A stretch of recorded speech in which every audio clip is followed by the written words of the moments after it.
మచస్ ఈ అమ్మాయి ఒక రీల్ పెట్టిందనమాట. ఈ రీల్ మాత్రం సూపర్. అసలు ఏముండదు బేసికల్గా 100K మంచిగా వ్యూస్ వెళ్ళినాయి, 100K లైక్స్ వచ్చినాయి. బేసికల్ ఈ రీల్ ఏంటిదంటే అమ్మాయిలందరూ మోసగత్తెలు, అమ్మాయిలందరూ మాటలతో మోసం చేస్తారు అనే పాయింట్ ప్రకారంగా కమెంట్ సెక్షన్లో పెట్టండి అని అంటాడు అనమాట. అందులో ఏముందని అనుకుంటే ఈ కమెంట్కి ఈ రీల్కి 1,00,000 లైక్లు వస్తాయి, ఈ కమెంట్కి 1,50,000 లైక్లు వచ్చినాయి భయ్యా. అంటే ఇది ఒక నార్మల్ రీల్ కాదు.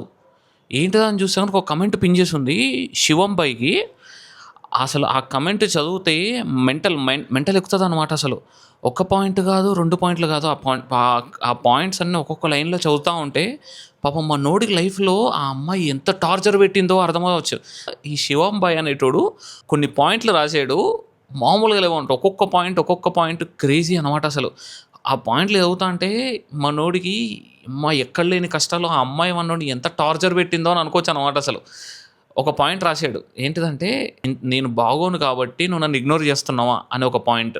ఇంకొన్ని పాయింట్లోనే అనమాట, నువ్వు అంత ఓవర్ థింక్ చేయకు, నేను అసలు ఏం చేయట్లేదు అనే ఒక పాయింట్. ఇట్లాంటి ఎన్నో పాయింట్లు ఉన్నాయి. సో కమెంట్ సెక్షన్ మొత్తం ఆ అమ్మాయిలు రిలేటెడ్ కాకుండా మొత్తం అందరూ శివం బై రిలేటెడ్. బాబు నువ్వు అంత బాగానే ఉన్నావా, ఏమైంది, మొత్తం శివం బై గురించే మాట్లాడుకుంటున్నారు కమెంట్ సెక్షన్లో. క్రేజీ అసలు.